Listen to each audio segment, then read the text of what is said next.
All right, check it out. We're going to be watching Ceddy Nash is a witness in a murder case. All right, let's watch this. This is about what they heard. They said they heard an argument just before the shooting. When you heard the argument, was it a long argument? Was it just short? Did it seem like they knew each other? It was static. And his friend was like, he not even a part of this. You know, he not a part of this S. And then boom, boom, boom. Boom, boom, boom. Hold on. Somebody tell me, is Ceddy Nash a gang banger? Yes or no? Somebody put me up on game.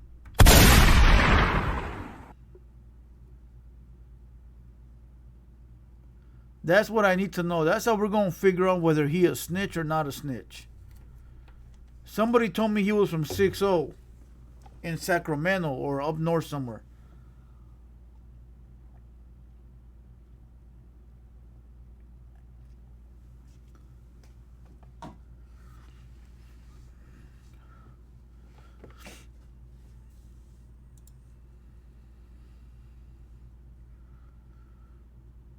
Hey, they eventually gonna run out of people to interview on that other podcast.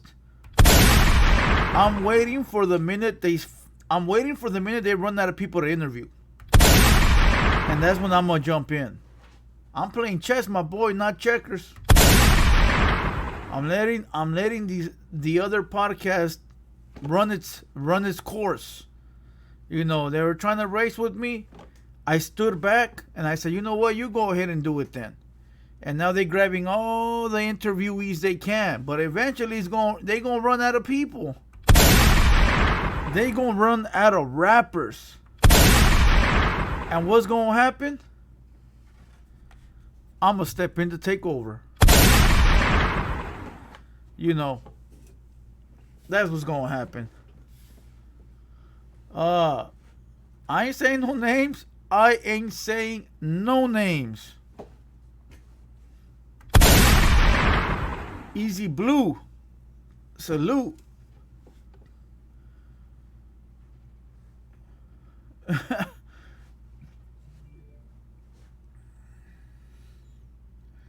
Sage, facts. You're not lying. You know, I was watching something the other day where they said, we're not doing what everybody else is doing. We don't want to interview everybody else who everybody else is interviewing. What the fuck you talking about? I was interviewing everybody, and before, like, when I was hitting people up, they were hitting people up, the same people up, and because they got a bigger name, they were snatching my shit up. You know, so I said, you know what? You could have them all. I ain't tripping, right? When you're done, then I'll step in.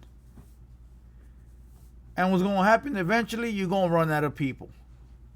Because they in one lane only. Chicano-RAP. Keep it to yourself. Don't give out your plan. My boy, listen. Listen. I hope they try to take that plan. I'll move on to another one.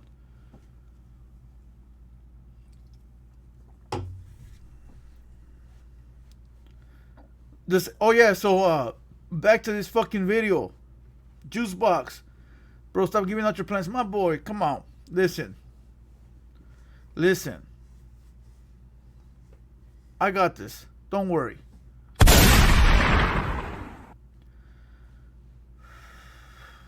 Hey, so I guess Ceddy Nash is from Rolling 60s, but up north, right? And that's what I had heard too.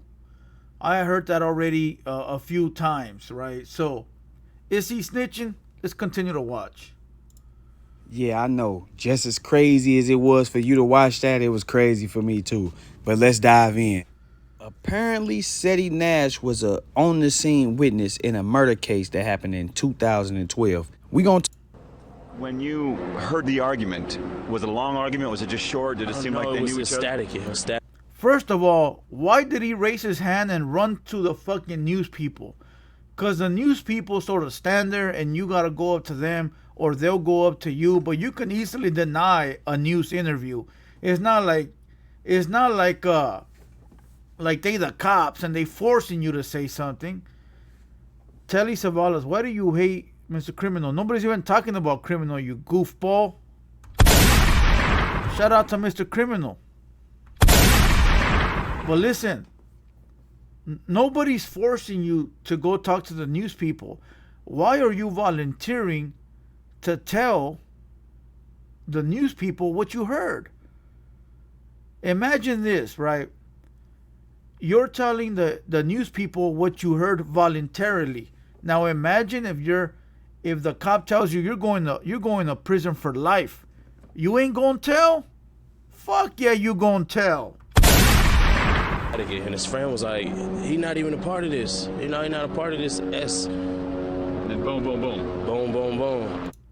What a rap, bro. What if the guy next door was a gangbanger and, you know, he trying to get away with something and this guy straight telling the cops exactly what happened? Because telling the news people is like you telling the cops. It's on the TV for everyone to watch. Like, come on, bro. Quit that shit. Quit that shit. This fool did tell. No matter what you say, he told. He ran up to the news, raised his hand and said, me. Pick me. I know what happened. I saw it all. Like that little old lady next door, you know, the little white lady in the movies that's peeking out the windows, that sees everything. He's one of them. Pick me. Come on. He ratting, bro. If he ratting for free, he'll rap for a fucking burger, bro. And a drink. He will rat. He will rat to the cops, bro. He did it for free. They said they heard an argument just before the shooting. When you heard the argument, was it a long argument? Was it just short? Did it seem like they knew each other? It was static. And his friend was like, he not even a part of this. You know, he not a part of this S. And then boom, boom, boom. Boom, boom, boom. Fucking rat. Yeah, he I know. A rat, bro. I don't care what nobody says. He's a fucking rat. He is a rat. Ceddy Nash is a fucking rat. He got rat tendencies. Bro, when the news people come, you supposed to leave. I'll put it to you like this, right? And this is how fucked up this is. But I'm going to give you guys a true story. It's sort of sad to tell. All right? One time it was me and my homeboy Cisco, right? He's in my Southside Storiez. As a matter of fact, I'll put his picture up so you guys can get some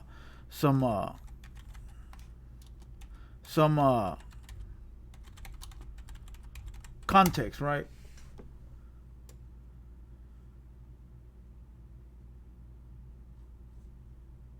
And we in my pad, right, in some apartment complex, right? Oh fuck, I spelled his name wrong.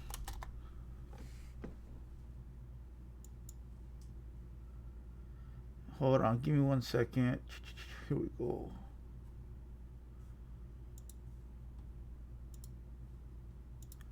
And we at some apartment complex, right?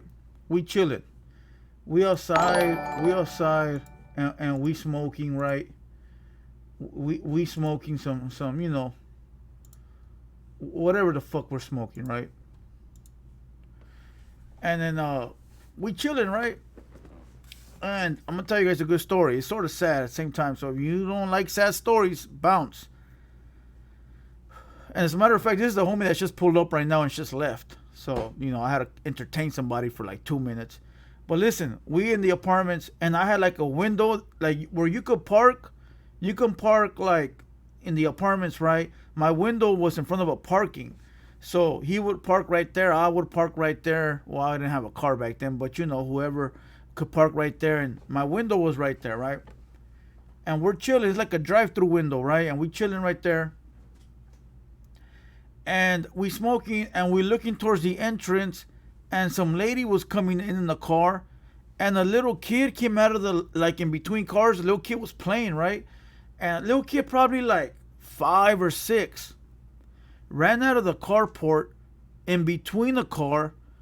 The lady that was coming in hit the kid. The kid fell face up and the lady ran over his face. Believe it or not, the lady ran over his face. I saw the little boy's face getting ran over by a fucking car, bro. I ain't never seen no shit like that in my life. We were the only ones that saw it. The lady jumped out of the car, let the car roll. The car hit a bunch of cars in the complex, and the lady got off to run. She was gone. Right? Me and the homie, and I think his old lady was there, right? We already knew cops were coming, right? And right when we heard the sirens already, and we already knew they were coming, we jumped off and we left. We left with the quickness. We ain't no witnesses to shit, regardless of the little boy. And it was a sad situation. The news was there. The little boy, they said that he ended up dying, right? Because that day when I came back home in the nighttime, there was a velario, right? Like a bunch of candles. So I thought he was dead. Well, come to find out, the next day, the boy was still alive and he ended up living, right? But the point of the story is that cops got there, news got there, there was no witnesses. Me and him booked it. We left. We were gone. We ain't talking to no cops. We not going to sit around and, you know, that's not no gangster activities or nothing like that. But it's just the fact that we don't know what the fuck is going on. We just don't want to be a part of it. We gone.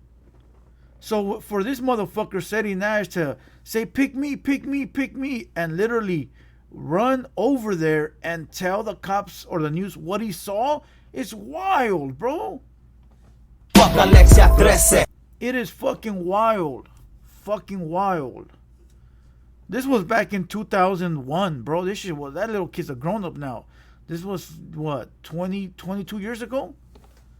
Like, that shit was like 2001, 2002. But that goes to show you, bro, we don't know nothing. Sorry, officer. What if that was your son? I know what you mean and exactly why I feel bad, but what was I going to tell the cops, right? Like, what was I going to tell them? Like, what? Put that lady to jail? Put that lady in jail? Let them deal with it. That's what they get paid for, my boy. I'm not sitting there to do nobody's job, no matter how bad it feels. And second of all, this fool said if they were my kids. First, if they were my kids, bro, they wouldn't be running out of carports knowing how dangerous that is from in between cars. Sorry to tell you, you know, but that's the way it is. So, you know. Sage says he wanted to be on TV. That's probably what it was. And he ended up shooting himself in the foot for that one. You know, but that's probably what it was. He wanted to be on TV. You know, he wanted to be on TV and it backfired on him. It backfired. But that's enough with Ceddy Nash. Let's move on to something else.